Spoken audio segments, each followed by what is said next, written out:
The Charnel God, by Clark Ashton Smith. Mordiggian is the god of Zul-Bha-Sair, said the innkeeper with unctuous solemnity. He has been the god from years that are lost to man's memory in shadow deeper than the subterranes of his black temple. There is no other god in Zul-Bha-Sair, and all who die within the walls of the city are sacred to Mordiggian. Even the kings and the optimates, at death, are delivered into the hands of his muffled priests. It is the law and the custom. A little while, and the priests will come for your bride. But Elaith is not dead, protested the youth Phariom for the third or fourth time, in piteous desperation. Her malady is one that assumes the lying likeness of death. Twice before has she lain insensible, with a pallor upon her cheeks and a stillness in her very blood that could hardly be distinguished from those of the tomb. And twice she has awakened after an interim of days. The innkeeper peered with an air of ponderous unbelief at the girl who lay white and motionless as a mown lily on the bed in the poorly furnished attic chamber. In that case, you should not have brought her into Zul-Bha-Sair, he averred in a tone of owlish irony. The physician has pronounced her dead, and her death has been reported to the priests. She must go to the temple of Mordiggian. But we are outlanders, guests of a night. We have come from the land of Zilak, far in the north, and this morning we should have gone on through Tasun, toward Pharaod, the capital of Yoros, which lies near to the southern sea. Surely your god could have no claim upon Elaith, even if she were truly dead. All who die in Zul-Bha-Sair are the property of Mordiggian, insisted the taverner sententiously. Outlanders are not exempt. The dark maw of his temple yawns eternally, and no man, no child, no woman throughout the years has evaded its yawning. All mortal flesh must become, in due time, the provender of the god. Phariom shuddered at the oily and portentous declaration. Dimly have I heard of Mordiggian, as a legend that travelers tell in Zilak, he admitted. But I had forgotten the name of his city, and Elaith and I came ignorantly into Zul-Bha-Sair. Even had I known, I should have doubted the terrible custom of which you inform me. What manner of deity is this, who imitates the hyena and the vulture? Surely he is no god, but a ghoul. Take heed lest you utter blasphemy, admonished the innkeeper. Mordiggian is old and omnipotent as death. He was worshipped in former continents, before the lifting of Zothique from out the sea. Through him, we are saved from corruption and the worm. Even as the people of other places devote their dead to the consuming flame, so we of Zul-Bha-Sair deliver ours to the god. Awful is the fane, a place of terror and obscure shadow untrod by the sun, into which the dead are borne by his priests, and are laid on a vast table of stone, to await his coming from the nether vault in which he dwells. No living men, other than the priests, have ever beheld him.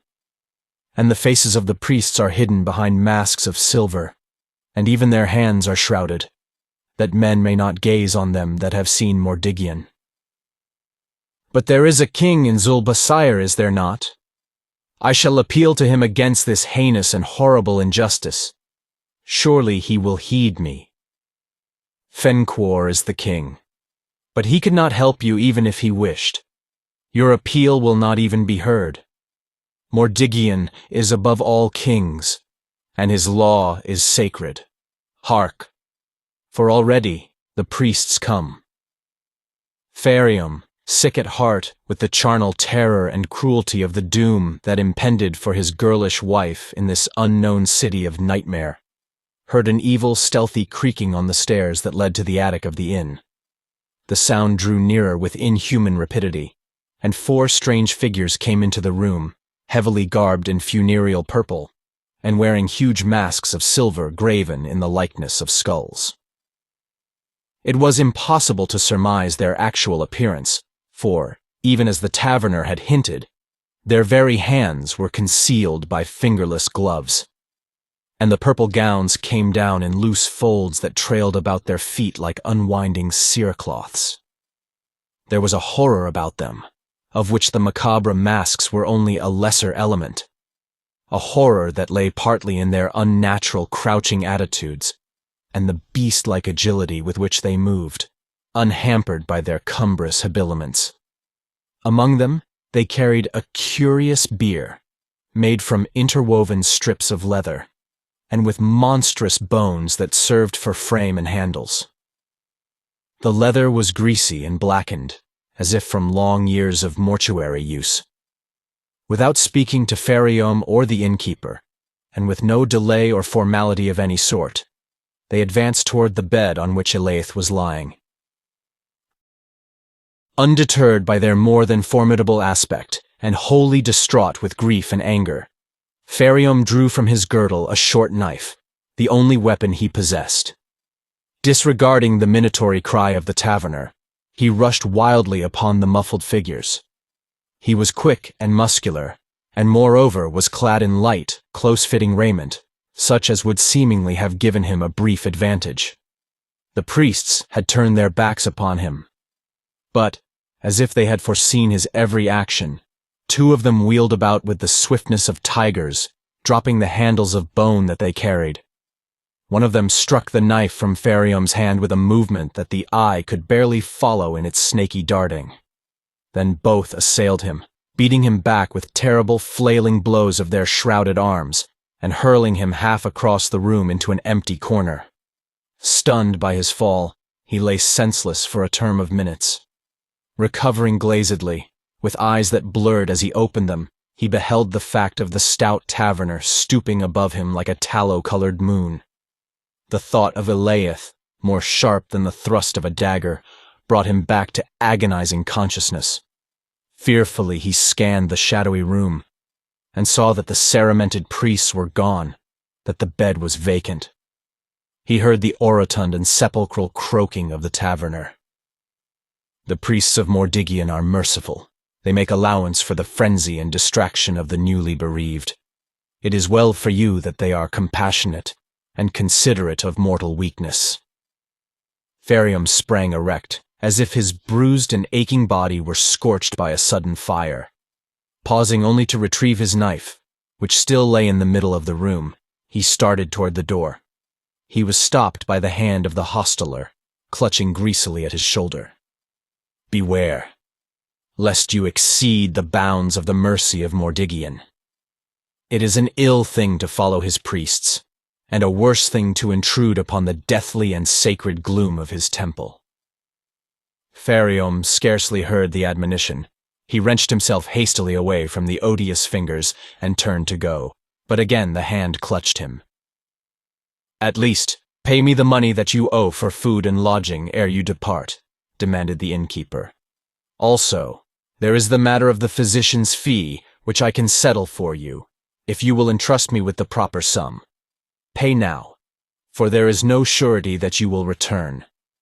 Phariom drew out the purse that contained his entire worldly wealth, and filled the greedily cupped palm before him with coins that he did not pause to count. With no parting word or backward glance, he descended the mouldy and musty stairs of the worm-eaten hostelry, as if spurred by an incubus, and went out into the gloomy, serpentine streets of Zul-Bha-Sair. Perhaps the city differed little from others, except in being older and darker, but to Phariom, in his extremity of anguish, the ways that he followed were like subterranean corridors that led only to some profound and monstrous charnel. The sun had risen above the overjutting houses, but it seemed to him that there was no light, other than a lost and doleful glimmering such as might descend into mortuary depths.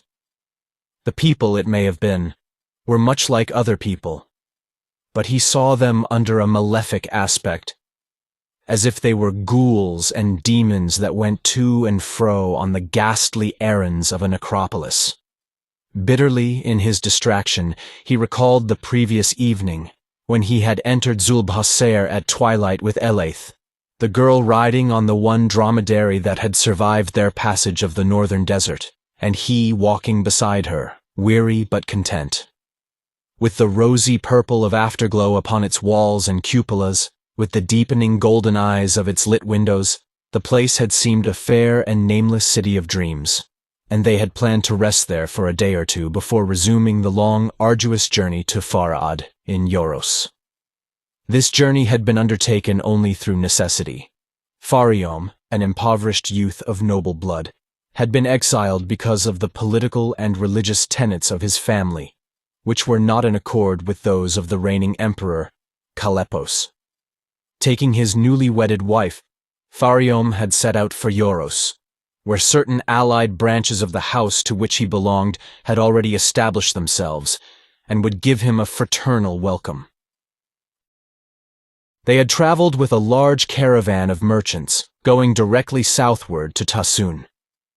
Beyond the borders of Zilak, amid the red sands of the Salotian waste, the caravan had been attacked by robbers, who had slain many of its members and dispersed the rest. Phariom and his bride, escaping with their dromedaries, had found themselves lost and alone in the desert, and failing to regain the road toward Tassun, had taken inadvertently another track, leading to Zul-Bha-Sair, a walled metropolis on the southwestern verge of the waste, which their itinerary had not included. Entering Zul-Bha-Sair, the couple had repaired for reasons of economy to a tavern in the humbler quarter. There, during the night, Elaith had been overcome by the third seizure of the cataleptic malady to which she was liable. The earlier seizures, occurring before her marriage to Phariom, had been recognized in their true character by the physicians of Zilak, and had been palliated by skillful treatment. It was hoped that the malady would not recur. The third attack, no doubt, had been induced by the fatigues and hardships of the journey. Phariom had felt sure that Elaith would recover, but a doctor of Zul-Bha-Sair, hastily summoned by the innkeeper, had insisted that she was actually dead, and, in obedience to the strange law of the city, had reported her without delay to the priests of Mordiggian. The frantic protests of the husband had been utterly ignored. There was, it seemed, a diabolic fatality about the whole train of circumstances through which Elaith, still living, though with that outward aspect of the tomb which her illness involved, had fallen into the grasp of the devotees of the Charnel God. Phariom pondered this fatality almost to madness as he strode with furious, aimless haste along the eternally winding and crowded streets. To the cheerless information received from the taverner, he added as he went on, more and more of the tardily remembered legends which he had heard in Zilak. Ill and dubious indeed was the renown of Zul-Bha-Sair, and he marveled that he should have forgotten it, and cursed himself with black curses for the temporary but fatal forgetfulness. Better would it have been if he and Elaith had perished in the desert, rather than enter the wide gates that stood always open, gaping for their prey, as was the custom of Zul-Bha-Sair. The city was a mart of trade, where outland travelers came, but did not care to linger, because of the repulsive cult of Mordiggian, the invisible eater of the dead, who was believed to share his provender with the shrouded priests. It was said that the bodies lay for days in the dark temple and were not devoured till corruption had begun. And people whispered of fouler things than necrophagism, of blasphemous rites that were solemnized in the ghoul-ridden vaults, and nameless uses to which the dead were put before Mordiggian claimed them. In all outlying places, the fate of those who died in Zul-Bha-Sair was a dreadful byword and a malediction. But to the people of that city, reared in the faith of the ghoulish god, it was merely the usual and expected mode of mortuary disposal. Tombs, graves, catacombs, funeral pyres, and other such nuisances were rendered needless by this highly utilitarian deity. Phariom was surprised to see the people of the city going about the common businesses of life.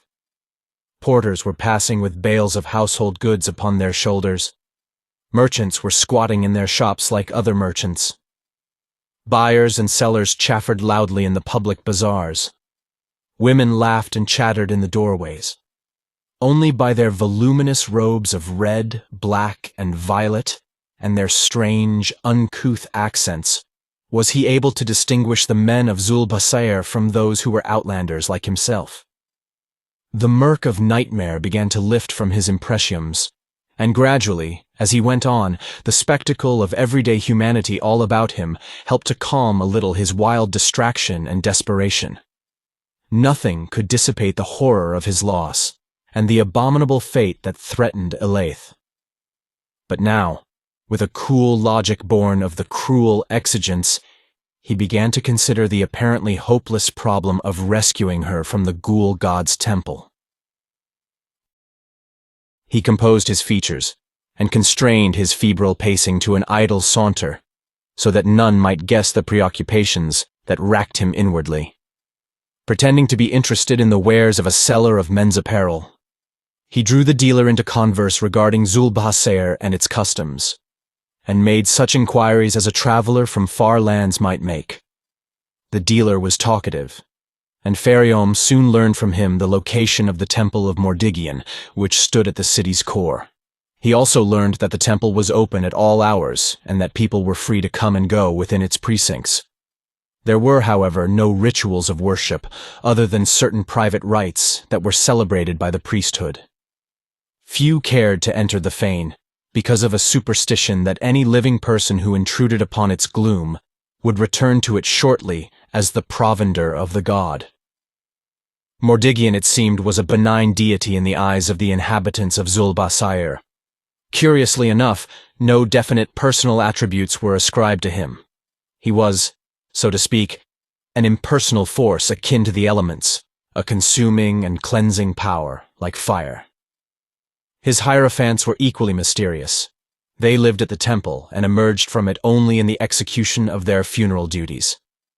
No one knew the manner of their recruiting, but many believed that they were both male and female, thus renewing their numbers from generation to generation with no ulterior commerce. Others thought that they were not human beings at all, but an order of subterranean earth entities who lived forever and who fed upon corpses like the god himself. Through this latter belief, of late years, a minor heresy had risen, some holding that Mordiggian was a mere hieratic figment, and the priests were the sole devourers of the dead. The dealer, quoting this heresy, made haste to disavow it with pious reprobation. Phariom chatted for a while on other topics, and then continued his progress through the city, going as forthrightly toward the temple as the obliquely running thoroughfares would permit. He had formed no conscious plan, but desired to reconnoiter the vicinage. In that which the garment dealer had told him, the one reassuring detail was the openness of the fane and its accessibility to all who dared enter. The rarity of visitors, however, would make Phariom conspicuous, and he wished above all to avoid attention. On the other hand, any effort to remove bodies from the temple was seemingly unheard of, a thing audacious beyond the dreams of the people of Zul-Bha-Sair. Through the very boldness of his design, he might avoid suspicion and succeed in rescuing Elaith. The streets that he followed began to tend downward, and were narrower, dimmer, and more tortuous than any he had yet traversed. He thought for a while that he had lost his way, and he was about to ask the passers-by to redirect him, when 4 of the priests of Mordiggian, bearing one of the curious litter-like biers of bone and leather, emerged from an ancient alley just before him. The bier was occupied by the body of a girl, and for one moment of convulsive shock and agitation that left him trembling, Phariom thought that the girl was Elaith. Looking again, he saw his mistake. The gown that the girl wore, though simple, was made of some rare exotic stuff. Her features, though pale as those of Elaith, were crowned with curls like the petals of heavy black poppies. Her beauty, warm and voluptuous even in death, differed from the blonde pureness of Elaith as tropic lilies differ from narcissi. Quietly, and maintaining a discreet interval, Phariom followed the sullenly shrouded figures and their lovely burden. He saw that people made way for the passage of the bier with awed, unquestioning alacrity, and the loud voices of hucksters and chafferers were hushed as the priests went by. Overhearing a murmured conversation between two of the townsfolk, he learned that the dead girl was Arctella, daughter of Quaus, a high noble and magistrate of Zul-Bha-Sair. She had died very quickly and mysteriously, from a cause unknown to the physicians, which had not marred or wasted her beauty in the least. There were those who held that an indetectable poison, rather than disease, had been the agency of death, and others deemed her the victim of malefic sorcery. The priests went on, and Phariom kept them in sight as well as he could in the blind tangle of streets. The way steepened, without affording any clear prospect of the levels below, and the houses seemed to crowd more closely, as if huddling back from a precipice. Finally the youth emerged behind his macabre guides in a sort of circular hollow at the city's heart, where the temple of Mordiggian loomed alone and separate amid pavements of sad onyx, and funerary cedars, whose green had blackened as if with the undeparting charnel shadows bequeathed by dead ages. The edifice was built of a strange stone, hued as with the blackish purple of carnal decay, a stone that refused the ardent luster of noon and the prodigality of dawn or sunset glory. It was low and windowless, having the form of a monstrous mausoleum. Its portals yawned sepulchrally in the gloom of the cedars. Phariom watched the priests as they vanished within the portals, carrying the girl Arctella like phantoms who bear a phantom burden. The broad area of pavement between the recoiling houses and the temple was now deserted, but he did not venture to cross it in the blare of betraying daylight.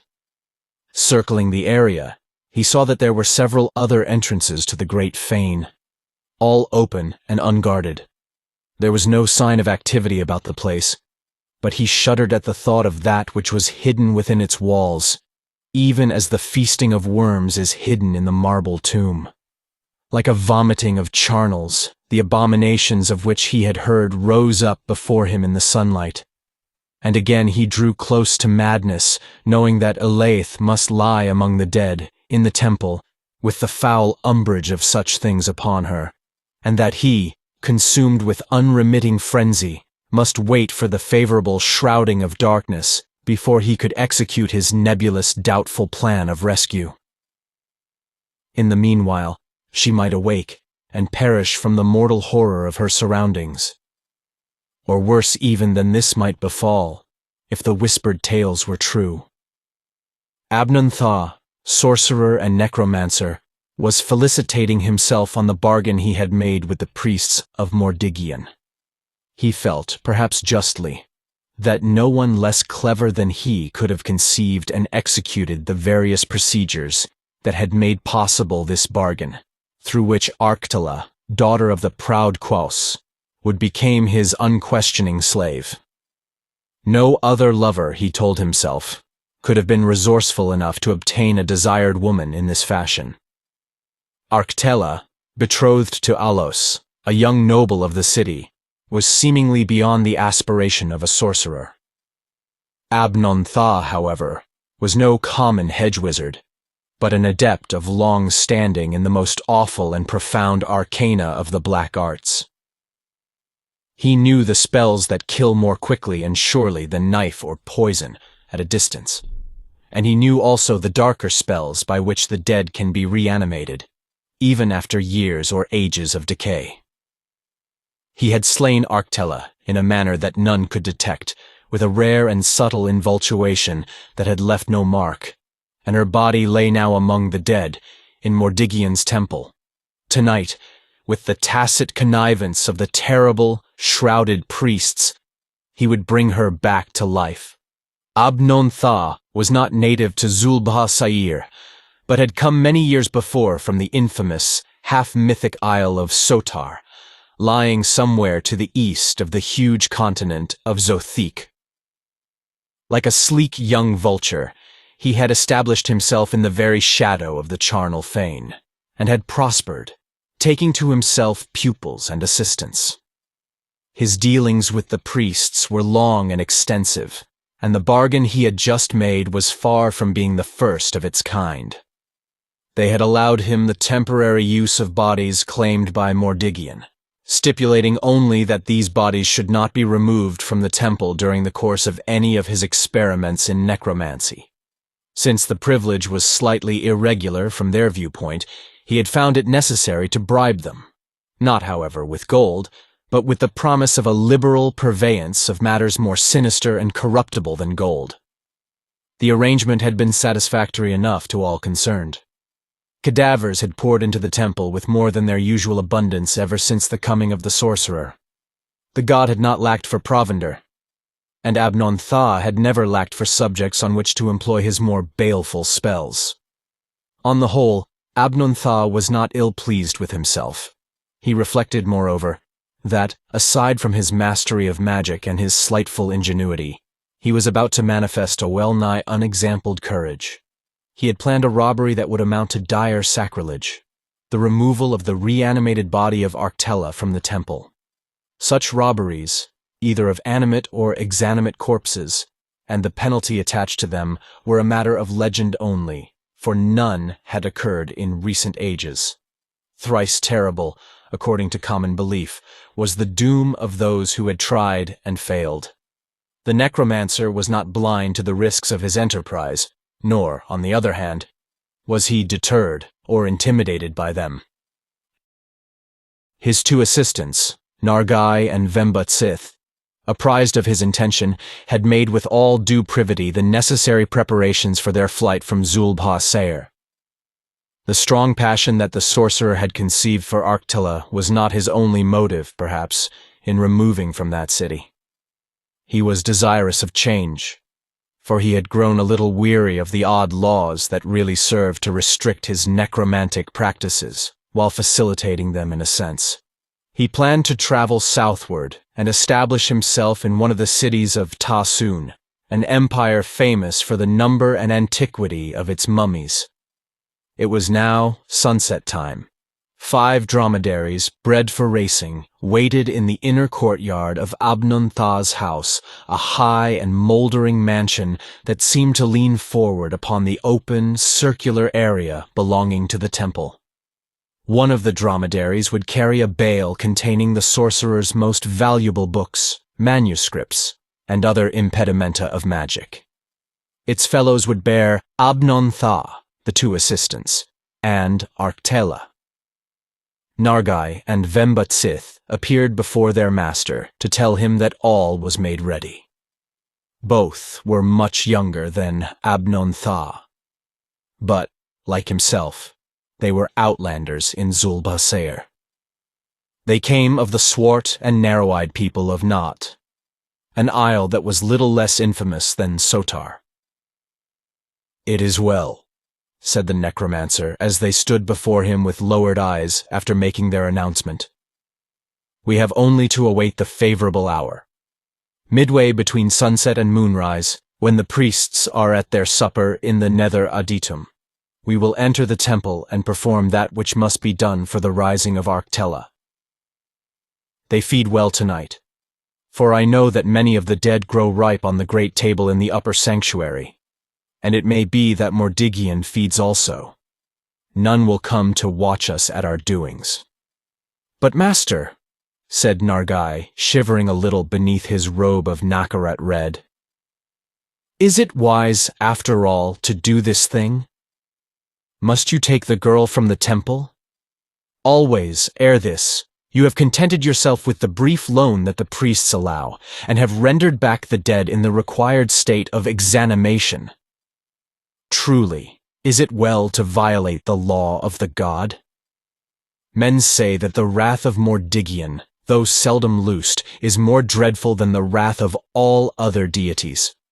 For this reason, none has dared to defraud him in latter years, or attempt the removal of any of the corpses from his fane. Long ago, it is told, a high noble of the city bore hence the cadaver of a woman he had loved, and fled with it into the desert. But the priests pursued him, running more swiftly than jackals, and the fate that overtook him is a thing whereof the legends whisper but dimly. I fear neither Mordiggian nor his creatures," said Abnon-Tha, with a solemn vainglory in his voice. "My dromedaries can outrun the priests, even granting that the priests are not men at all, but ghouls, as some say, and there is small likelihood that they will follow us. After their feasting tonight, they will sleep like gorged vultures. The morrow will find us far on the road to Tassoon, ere they awake." "The master is right," interpolated Vembutsith. "We have nothing to fear." "But they say that Mordiggian does not sleep," insisted Nargai, "and that he watches all things eternally from his black vault beneath the temple." "So I have heard," said Abnontha, with a dry and learned air, "but I consider that such beliefs are mere superstition. There is nothing to confirm them in the real nature of corpse-eating entities. So far, I have never beheld Mordiggian, either sleeping or awake, but in all likelihood he is merely a common ghoul. I know these demons and their habits. They differ from hyenas only through their monstrous shape and size, and their immortality. Still, I must deem it an ill thing to cheat Mordiggian," muttered Nargai beneath his breath. The words were caught by the quick ears of Abnontha. "Nay, there is no question of cheating. Well have I served Mordiggian and his priesthood, and amply have I larded their black table. Also, I shall keep, in a sense, the bargain I have made concerning Arctella, the providing of a new cadaver in return for my necromantic privilege. Tomorrow, the youth Elos, the betrothed of Arctella, will lie in her place among the dead. Go now, and leave me, for I must devise the inward invultuation that will rot the heart of Alos, like a worm that awakens at the core of fruit." To Phariom, fevered and distraught, it seemed that the cloudless day went by with the sluggishness of a corpse-clogged river. Unable to calm his agitation, he wandered aimlessly through the thronged bazaars, till the western towers grew dark on a heaven of saffron flame, and the twilight rose like a gray and curdling sea among the houses. Then he returned to the inn where Elaith had been stricken, and claimed the dromedary which he had left in the tavern stables.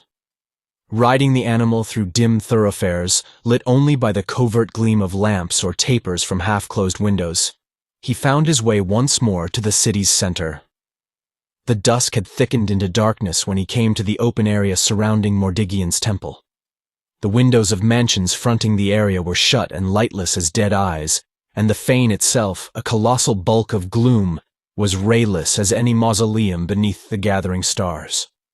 No one, it seemed, was abroad, and though the quietude was favorable to his project, Phariom shivered with a chill of deathly menace and desolation. The hoofs of his camel rang on the pavement with a startling and preternatural clangor, and he thought that the ears of hidden ghouls, listening alertly behind the silence, must surely hear them. However, there was no stirring of life in that sepulchral gloom. Reaching the shelter of one of the thick groups of ancient cedars, he dismounted and tied the dromedary to a low-growing branch. Keeping among the trees, like a shadow among shadows, he approached the temple with infinite wariness and circled it slowly, finding that its 4 doorways, which corresponded to the 4 quarters of the earth, were all wide open, deserted, and equally dark. Returning at length to the eastern side, on which he had tethered his camel, he emboldened himself to enter the blackly gaping portal. Crossing the threshold, he was engulfed instantly by a dead and clammy darkness, touched with the faint fetor of corruption and a smell as of charred bone and flesh.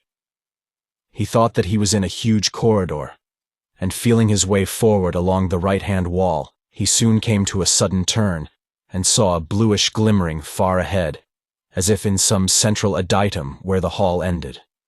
Massy columns were silhouetted against the glimmering, and across it, as he drew nearer, several dark and muffled figures passed, presenting the profiles of enormous skulls. 2 of them were sharing the burden of a human body, which they carried in their arms. To Phariom, pausing in the shadowy hall, It appeared that the vague taint of putrescence upon the air grew stronger for a few instants after the figure had come and gone. They were not succeeded by any others, and the fane resumed its mausolean stillness. But the youth waited for many minutes, doubtful and trepidant, before venturing to go on. An oppression of mortuary mystery thickened the air and stifled him like the noisome effluvia of catacombs. His ears became intolerably acute, and he heard a dim humming, a sound of deep and viscid voices indistinguishably bent that appeared to issue from crypts beneath the temple.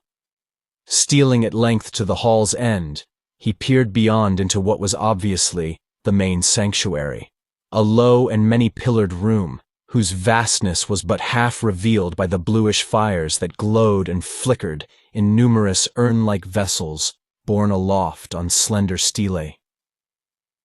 Phariom hesitated upon that awful threshold, for the mingled odors of burnt and decaying flesh were heavier on the air, as if he had drawn nearer to their sources, and the thick humming seemed to ascend from a dark stairway in the floor beside the left-hand wall. But the room, to all appearance, was empty of life, and nothing stirred except the wavering lights and shadows. The watcher discerned the outlines of a vast table in the center, carved from the same black stone as the building itself. Upon the table, half lit by the flaming urns, or shrouded by the umbrage of the heavy columns, a number of people lay side by side, and Phariom knew that he had found the black altar of Mordiggian, whereon were disposed the bodies claimed by the god. A wild and stifling fear contended with a wilder hope in his bosom. Trembling, he went toward the table, and a cold clamminess, wrought by the presence of the dead, assailed him. The table was nearly 30 feet in length, and it rose waist-high on a dozen mighty legs. Beginning at the nearer end, he passed along the row of corpses, peering fearfully into each upturned face. Both sexes and many ages and differing ranks were represented. Nobles and rich merchants were crowded by beggars in filthy rags. Some were newly dead, and others, it seemed, had lain there for days and were beginning to show the marks of corruption. There were many gaps in the ordered row, suggesting that certain of the corpses had been removed. Phariom went on in the dim light, searching for the loved features of Elaith. At last, when he was nearing the further end, and had begun to fear that she was not among them, he found her. With the cryptic pallor and stillness of her strange malady upon her, she lay unchanged on the chill stone. A great thankfulness was born in the heart of Phariom, for he felt sure that she was not dead, and that she had not awakened at any time to the horrors of the temple. If he could bear her away from the hateful purlieus of Zul-Bha-Sair without detection, she would recover from her death-simulating sickness. Cursorily, he noted that another woman was lying beside Elaith, and recognized her as the beautiful Arctella, whose bearers he had followed almost to the portals of the fane. He gave her no second glance, but stooped to lift Elaith in his arms. At that moment, he heard a murmur of low voices in the direction of the door by which he had entered the sanctuary. Thinking that some of the priests had returned, he dropped swiftly on hands and knees and crawled beneath the ponderous table, which afforded the only accessible hiding place. Retreating into shadow beyond the glimmering shed from the lofty urns, he waited and looked out between the pillar-thick legs. The voices grew louder, and he saw the curiously sandaled feet and shortish robes of 3 persons who approached the table of the dead and paused in the very spot where he himself had stood a few instants before. Who they were, he could not surmise, but their garments of light and swarthy red were not the shroudings of Mordiggian's priests. He was uncertain whether or not they had seen him, and crouching in the low space beneath the table, he plucked his dagger from its sheath. Now, he was able to distinguish 3 voices, one solemn and unctuously imperative, one somewhat guttural and growling, and the other shrill and nasal. The accents were alien, differing from those of the men of Zul-Bha-Sair, and the words were often strange to Phariom. Also, much of the converse was inaudible. "Here, at the end," said the solemn voice. "Be swift. We have no time to loiter." "Yes, master," came the growling voice. "But who is this other? Truly, she is very fair." A discussion seemed to take place in discreetly lowered tones. Apparently, the owner of the guttural voice was urging something that the other two opposed. The listener could distinguish only a word or two here and there, but he gathered that the name of the first person was Vembitsith, and that the one who spoke in a nasal shrilling was called Nargai. At last, above the others, the grave accents of the man addressed only as the master were clearly audible. "I do not altogether approve. It will delay our departure, and the two must ride on one dromedary. But take her, Vembitsith, if you can perform the necessary spells unaided. I have no time for a double incantation. It will be a good test of your proficiency." There was a mumbling as of thanks or acknowledgement from Vembitsith. Then the voice of the master. "Be quiet now, and make haste." To Phariom, wondering vaguely and uneasily as to the import of this colloquy, it seemed that two of the three men pressed closer to the table, as if stooping above the dead. He heard a rustling of cloth upon stone, and an instant later he saw that all three were departing among the columns and stelae, in a direction opposite to that from which they had entered the sanctuary. Two of them carried burdens that glimmered palely and indistinctly in the shadows. A black horror clutched at the heart of Phariom, for all too clearly he surmised the nature of those burdens and the possible identity of one of them.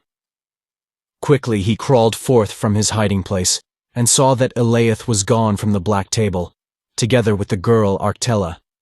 He saw the vanishing of shadowy figures in the gloom that zoned the chamber's western wall. Whether the abductors were ghouls or worse than ghouls, he could not know, but he followed swiftly, forgetful of all caution in his concern for Elaith. Reaching the wall, he found the mouth of a corridor and plunged into it headlong. Somewhere in the gloom ahead, he saw a ruddy glimmering of light. Then he heard a sullen, metallic grating, and the glimmer narrowed to a slit-like gleam, as if the door of the chamber from which it issued were being closed. Following the blind wall, he came to that slit of crimson light. A door of darkly tarnished bronze had been left ajar, and Phariom peered in on a weird, unholy scene, illumined by the blood-like flames that flared and soared unsteadily from high urns upborne on sable pedestals. The room was full of a sensuous luxury that accorded strangely with the dull, funereal stone of that temple of death. There were couches and carpets of superbly figured stuffs, vermilion, gold, azure, silver, and jeweled censers of unknown metals stood in the corners. A low table at one side was littered with curious bottles and occult appliances such as might be used in medicine or sorcery. Elaith was lying on one of the couches, and near her, on a second couch, the body of the girl Arctella had been disposed. The abductors, whose faces Phariom now beheld for the first time, were busying themselves with singular preparations that mystified him prodigiously. His impulse to invade the room was repressed by a sort of wonder that held him enthralled and motionless. One of the three, a tall, middle-aged man whom he identified as the master, had assembled certain peculiar vessels, including a small brazier and a censer, and had set them on the floor beside Arctella. The second, a younger man with lecherously slitted eyes, had placed similar impedimenta before Elaith. The third, who was also young and evil of aspect, merely stood and looked on with an apprehensive, uneasy air. Phariom divined that the men were sorcerers when, with a deftness born of long practice, they lit the censers and braziers, and began simultaneously the intonation of rhythmically measured words in a strange tongue, accompanied by the sprinkling, at regular intervals, of black oils that fell with a great hissing on the coals in the braziers, and sent up enormous clouds of pearly smoke. Dark threads of vapor serpentined from the censers, interweaving themselves like veins through the dim, misshapen figures as of ghostly giants that were formed by the lighter fumes. A reek of intolerably acrid balsams filled the chamber, assailing and troubling the senses of Phariom, till the scene wavered before him and took on a dreamlike vastness, a narcotic distortion. The voices of the necromancers mounted and fell as if in some unholy paean. Imperious, exigent, they seemed to implore the consummation of forbidden blasphemy. Like thronging phantoms, writhing and swirling with malignant life, the vapors rose about the couches on which lay the dead girl and the girl who bore the outward likeness of death. Then, as the fumes were riven apart in their baleful seething, Phariom saw that the pale figure of Elaith had stirred like a sleeper who awakens, that she had opened her eyes and was lifting a feeble hand from the gorgeous couch. The younger necromancer ceased his chanting on a sharply broken cadence, but the solemn tones of the other still went on, and still there was a spell on the limbs and senses of Phariom, making it impossible for him to stir. Slowly the vapors thinned like a rout of dissolving phantoms. The watcher saw that the dead girl, Arctella, was rising to her feet like a somnambulist. The chanting of Abnontha, standing before her, came sonorously to an end. In the awful silence that followed, Phariom heard a weak cry from Elaith, and then the jubilant, growling voice of Zul-Bha-Sair, who was stooping above her. "Behold, O Abnontha! My spells are swifter than yours, for she that I have chosen awakened before Arctella." Phariom was released from his thraldom, as if through the lifting of an evil enchantment. He flung back the ponderous door of darkened bronze that ground with protesting clangors on its hinges. His dagger drawn, he rushed into the room. Elaith, her eyes wide with piteous bewilderment, turned toward him and made an ineffectual effort to arise from the couch. Arctella, mute and submissive before Abnontha, appeared to heed nothing but the will of the necromancer. She was like a fair and soulless automaton.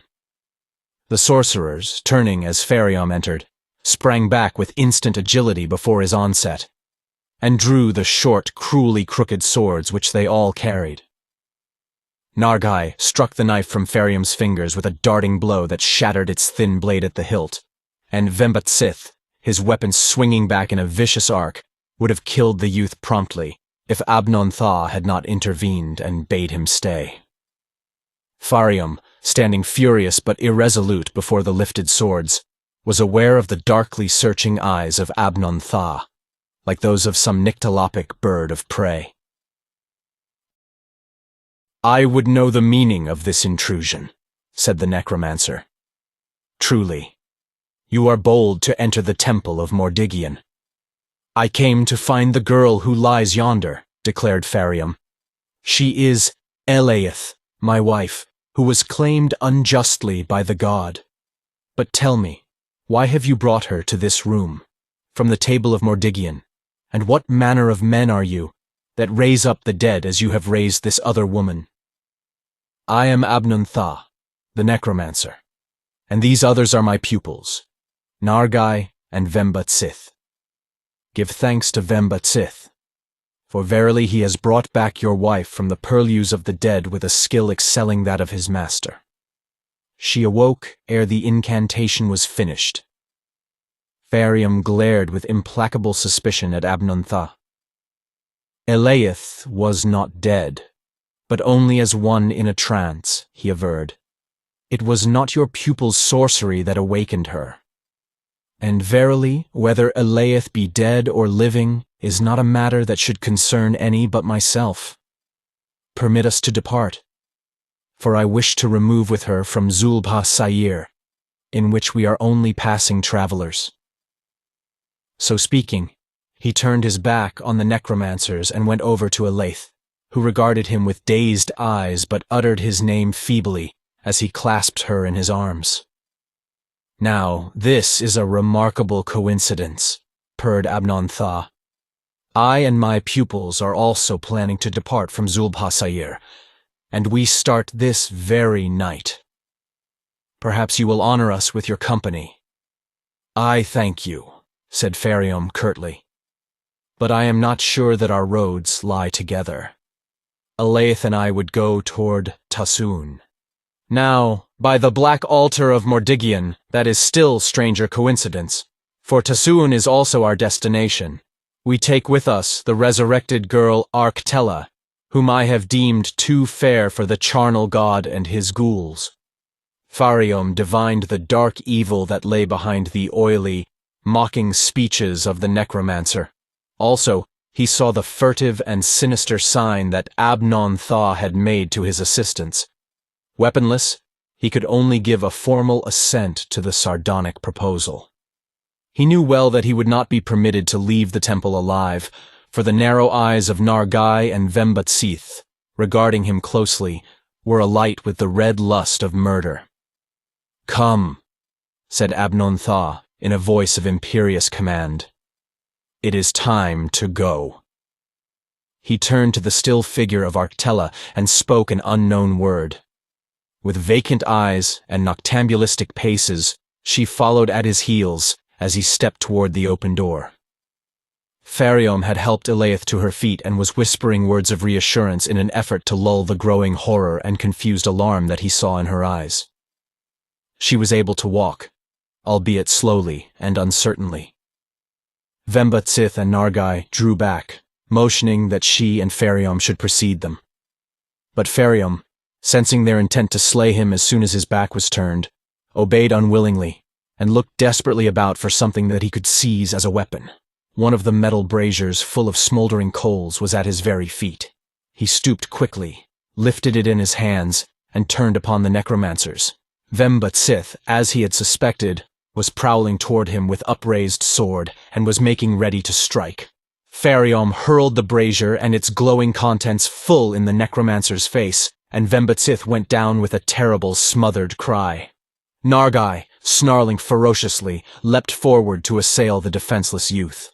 His scimitar gleamed with a wicked luster in the lurid glare of the urns as he swung it back for the blow.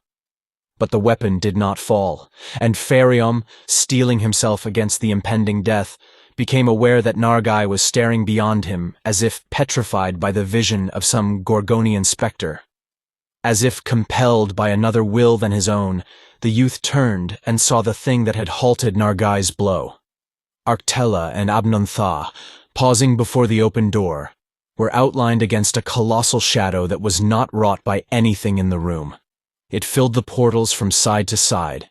It towered above the lintel, and then, swiftly, it became more than a shadow. It was a bulk of darkness, black and opaque, that somehow blinded the eyes with a strange dazzlement. It seemed to suck the flame from the red urns and fill the chamber with a chill of utter death and voidness. Its form was that of a worm-shapen column, huge as a dragon, its further coils still issuing from the gloom of the corridor. But it changed from moment to moment, swirling and spinning as if alive with the vortical energies of dark eons. Briefly, it took the semblance of some demoniac giant with eyeless head and limbless body, and then, leaping and spreading like smoky fire, it swept forward into the chamber. Abnon-Tha fell back before it, with frantic mumblings of malediction or exorcism. But Arctella, pale and slight and motionless, remained full in its path, while the thing enfolded her and enveloped her, with a hungry flaring until she was hidden wholly from view. Phariom, supporting Elaith, who leaned weakly on his shoulder as if about to swoon, was powerless to move. He forgot the murderous Nargai, and it seemed that he and Elaith were but faint shadows in the presence of embodied death and dissolution. He saw the blackness grow and wax with the towering of fed flame as it closed about Arctella, and he saw it gleam with eddying hues of somber iris, like the spectrum of a sable sun. For an instant, he heard a soft and flame-like murmuring. Then, quickly and terribly, the thing ebbed from the room. Arctella was gone, as if she had dissolved like a phantom on the air. Borne on a sudden gust of strangely mingled heat and cold, there came an acrid odor, such as would rise from a burnt-out funeral pyre. "Mordiggian!" shrilled Nargai in hysteric terror. "It was the god Mordiggian! He has taken Arctella!" It seemed that his cry was answered by a score of sardonic echoes, unhuman as the howling of hyenas, and yet articulate, that repeated the name Mordiggian. Into the room, from the dark hall, there poured a horde of creatures whose violet robes alone identified them in Phariom's eyes as the priests of the ghoul god. They had removed the skull-like masks, revealing heads and faces that were half anthropomorphic, half canine, and wholly diabolic. Also, they had taken off the fingerless gloves. There were at least a dozen of them. Their curving talons gleamed in the bloody light like the hooks of darkly tarnished metal. Their spiky teeth, longer than coffin nails, protruded from snarling lips. They closed like a ring of jackals on Abnantha and Nargai, driving them back into the farthest corner. Several others, entering tardily, fell with a bestial ferocity on Zul-Bha-Sair, who had begun to revive, and was moaning and writhing on the floor amid the scattered coals of the brazier. They seemed to ignore Phariom and Elaith, who stood looking on as if in some baleful trance. But the hindmost, ere he joined the assailants of Zul-Bha-Sair, turned to the youthful pair and addressed them in a hoarse, hollow voice, like a tomb reverberate barking. "Go, for Mordiggian is a just god who claims only the dead and has no concern with the living, and we, the priests of Mordiggian, deal in our own fashion with those who would violate his law by removing the dead from the temple." Phariom, with Elaith still leaning on his shoulder, went out into the dark hall, hearing a hideous clamor in which the screams of men were mingled with a growling as of jackals, a laughter as of hyenas. The clamor ceased as they entered the blue-lit sanctuary and passed toward the outer corridor, and the silence that filled Mordiggian's fane behind them was deep as the silence of the dead on the black altar table. Thank you for listening. If you like our recordings, consider liking this video and subscribing to our channel so you don't miss any more audiobooks.